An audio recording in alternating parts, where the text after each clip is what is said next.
Meine Fresse! Freunde, ja, schön, dass ihr wieder dabei seid. Der neue Louis Vuitton Sun Song ist da. Ich sage der neue, der alte. Es gab ihn ja schon mal. Er wurde eingestellt, jetzt wurde er wieder zum Leben erweckt, aber etwas verändert. Und lohnt er sich? Ist er zu teuer? Wie riecht er? Hat er Power? Etc.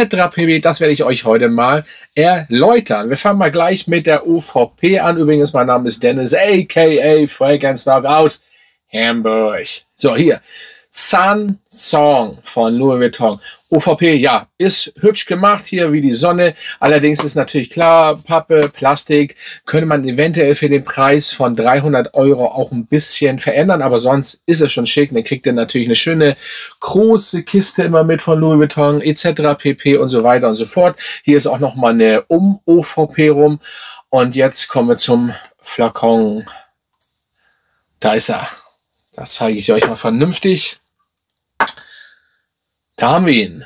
Natürlich in der Fragrance Stock Edition. Meine Initialen muss ich immer drin haben, habe ich auch bei den anderen.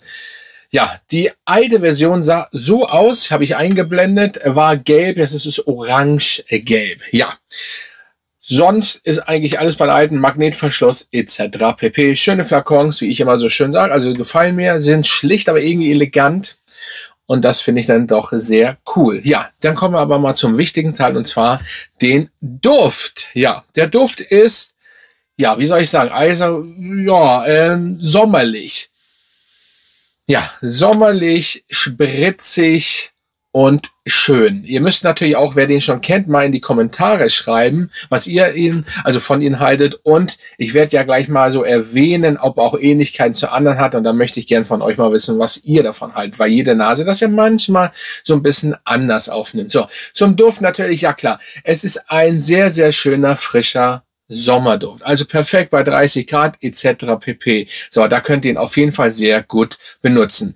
Es ist ein Duft, der über die Orangenblüte kommt, und die Orangenblüte ist schon sehr stabil, finde ich. Sehr stabil, ausgeprägt, plus Neroli. Ich finde aber hier das Neroli durch die Orangenblüte sehr gedämpft, was ich positiv finde, weil ich bin kein Fan von Neroli unbedingt. Deswegen habe ich wirklich überlegt, aber er macht es cremig, die Orangenblüte macht es cremig. Dazu kommt natürlich noch eine schöne Zitrone, es kommt Moschus hinzu, und das ist schon nicht schlecht. Und das Blumige, was ich einfach auch so cremig finde, ist dann noch der Jasmin, der dann kommt. Und dann habt ihr diesen Duft.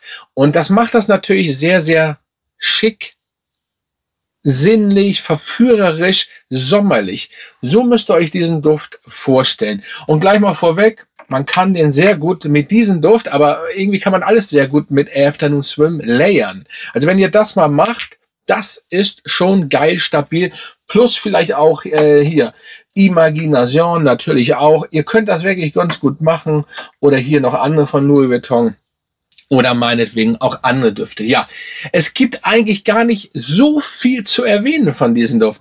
Das, was ich erzählt habe, es ist eine Orangenblüte, es ist Neroli, es ist Jasmin, es ist ein bisschen Moschus, all das. Es ist so, als wenn ihr auf Hawaii mit einem Hawaii-Hemd seid oder irgendwo in Urlaub, der bisschen Wind kommt, so müsst ihr euch diesen Duft vorstellen. Oder eben ein Strandduft. Und jetzt kommen wir zu diesem kleinen Vergleich, den ich ziehen möchte und muss.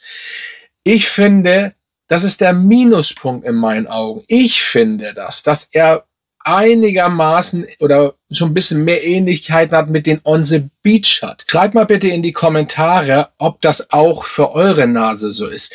Ich habe erst mich erschrocken, habe erst gedacht, weil man hat ja so Düfte im Kopf. Und da habe ich gedacht, okay, ich habe meine Initialen draufgehauen. Haben die Typen, die das abgefüllt haben, ich weiß nicht, dann müssen sie den, glaube ich, noch abfüllen, wenn man hier Initialen haben will.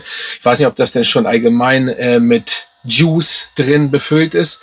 Dann habe ich gedacht, haben sie jetzt On the Beach, haben sie sich verwechselt? Das ist doch, Und er ist schon sehr nah dran, aber es ist auch dieses Neroli eben. Und jetzt kommen wir zum Punkt, was ich auch auf TikTok zu denen gesagt habe, ist, wenn Neroli irgendwo im Spiel ist, da ist sehr, sehr, sehr viel Ähnlichkeiten immer. Da kommt ein sehr viel ja, bekannt vor, würde ich mal sagen. Und jetzt hoffe ich, dass ihr die Schwachmaten da draußen nicht hört, die schon wieder rumsingen. Mir geht da, ich mach mal ganz kurz, der Dog ist gleich wieder zurück. So, da bin ich wieder. Also langsam gehen mir die auf den Sack. Ganz ehrlich, mein Nachbar macht sein ganzes Haus, ne, das Anliegerhaus an unserem Haus. Und wir haben auch, es sind 3 Etagen. Da macht alles neu, plus Dach und so weiter. Ist ja schön, aber gerade im Sommer und jetzt nach, ich glaube schon 10 Wochen, es nervt langsam. So, muss man wirklich sagen. Also, naja, was soll's. Wo war ich jetzt stehen geblieben? Meine Fresse! Wo war ich jetzt stehen geblieben?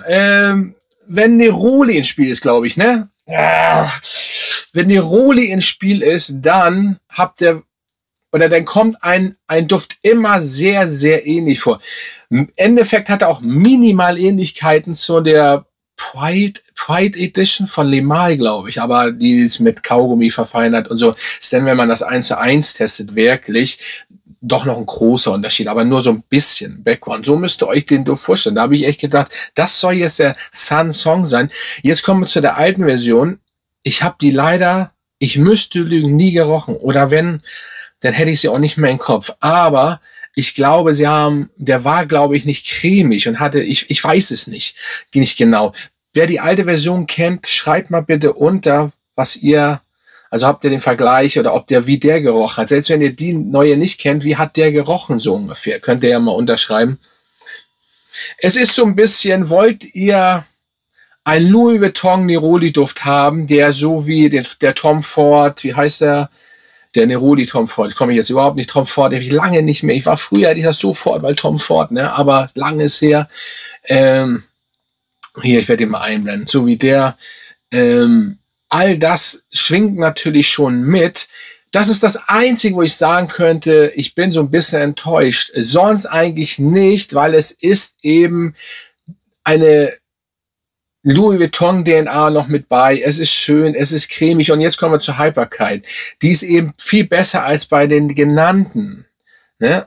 Also Tom Ford und das, außer bei der Pride, die ist halt sehr gut, aber die ziehe ich ja nicht wirklich mit, da schwingt das nur ein bisschen mit.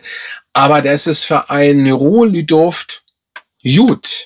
Wirklich gut. Also ich habe den auf der Haut, dann natürlich schwach, nach 8 Stunden noch gerochen, auf der Haut. Das ist gut, wirklich gut für so einen Duft. Das muss man wirklich gestehen. Und wenn man den layert, dann macht auch der Afternoon Swim so ein bisschen, was die Haltbarkeit ist, so ein bisschen so ein Spagat und macht es dann besser. Im Endeffekt, ja, und Sillage ist, sag ich mal, Standard, was heißt Standard? Also Standard für einen Neroli-Duft, mittelmäßig, also ein bisschen bis unterstes bis mittelmäßig. Also es ist jetzt nicht brachial, es ist kein Beast Mode, es ist auch nicht stark, es ist so ein Mittelding. Ich würde mal sagen, wenn ich das jetzt bewerten würde auf Parfumo, ich erwähne das jetzt mal, weil ihr das mit der Seite, die ich nicht mehr erwähne, ne, bla bla bla, ich kriege immer so viele Nachrichten. Ist, sag ich mal so, ja, ich würde sagen 5,5 ungefähr, zwischen 5 und 6. So, ich denke mal, bei allen anderen Menschen, ich sage zwischen 4 und 6. So, sagen wir lieber so. Aber die Haltbarkeit kann man wirklich mit einer 7 schon bewerten, weil dafür ist das gut. Und auf den Klamotten eventuell sogar noch ein bisschen besser. Ja, Sun Song.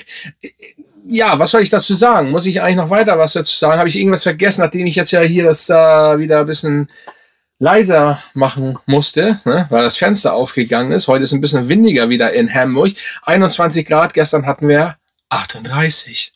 Geil, das ist Deutschland. Was soll ich da noch zu sagen? Auf jeden Fall, ich habe gestern schön Basketball gespielt bei 37 Grad. So muss das sein. Geil, das war schon geil. Ja, es ist ein geiler Duft. Ich finde ihn gut. Ich freue mich. Preislich brauchen wir gar nicht von reden. Das ist too much. Das wissen wir alle. Und ein bisschen enttäuscht bin ich eben einfach, dass es so zu dicht an diesen... Aber ich habe auch nicht mehr On the Beach hier. Das nervt mich ein bisschen. Aber ich bin der Meinung, On the Beach hatte ich nur als Probe. Ich bin der Meinung, da ist dieses Cremige nicht unbedingt bei. Und der ist mehr mit Neroli bestückt.